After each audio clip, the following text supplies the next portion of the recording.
కొడుకు వాళ్ళ అమ్మ దగ్గరికి వచ్చాడు. అమ్మా, నువ్వు చేసిన ప్రార్థన ఫలించింది, నాకు ఉద్యోగం వచ్చింది, ఓడలో పనిచేసే అవకాశం వచ్చింది. అమ్మ కొడుక్కి బైబిల్ ఇచ్చింది. నాయనా, సముద్రం మధ్యలో ప్రయాణం చేస్తున్నావు, బహు ప్రమాదకరమైనటువంటి ప్రయాణం అది, ఓడ మునిగిపోతే ఇక నువ్వు మాకు దక్కవురా, ప్రతిరోజు బైబిల్ చదువుతానని, ప్రతిరోజు ప్రార్థన చేస్తానని మాటిచ్చాడు. బైబిల్ తీసుకున్నాడు, ఉద్యోగంలో జాయిన్ అయిపోయాడు. ఆ చిన్న వాడలో 7 పనిచేసే వాళ్ళు, ఆ వాడ నడిపించే వాళ్ళు ఉన్నారు. ఈ కుర్రవాడు తనకి ఇవ్వబడిన పనులన్నీ పూర్తి చేసిన తర్వాత మోకరించి ప్రార్థన చేసుకుని బైబిల్ చదివేవాడు. అది గిట్టనటువంటి 7 ఆ కుర్రవాడిని ఎంత ఏడిపించారో. మోకరించి ప్రార్థన చేస్తూ ఉంటే వెనకాల నుంచి వచ్చి తన్నేవాళ్ళు, బైబిల్ చింపేస్తామని చెప్పి భయపెట్టేసేవాళ్ళు. చిత్రహింసకు గురి చేసినా సరే ప్రార్థించటం మానలా, బైబిల్ చదవటం మానలా. ఒక రోజు ఏం చేస్తారో తెలుసా? కాళ్ళకు తాడు కట్టి మనం బకెట్ వేస్తాం చూసారా బావిలో, అలా సముద్రంలో వేసేవారండి. ఆ నీళ్ళల్లో పడిన కుర్రవాడు ఉక్కిరి బిక్కిరి అవుతూ ఉంటే బయటికి తీసి, చెప్పరా ప్రార్థన చేయనని చెప్పు, ప్రాణమైనా పోగొట్టుకుంటాను కానీ ప్రార్థనను మాత్రం విడిచిపెట్టే ప్రసక్తి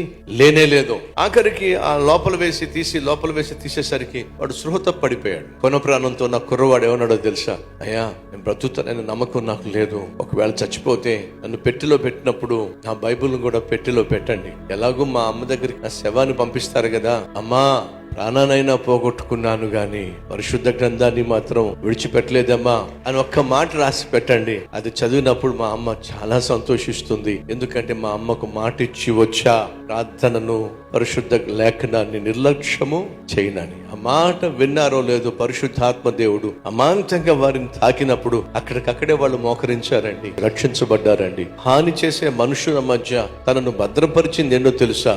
తాను చదివిన పరిశుద్ధ గ్రంథము, ప్రార్థన సంబంధము. నువ్వు, నేను, మనము ఎక్కడున్నప్పటికీ కూడా వెలుగుతూ జీవించాలి, 10 మందికి మార్గాన్ని చూపించాలి.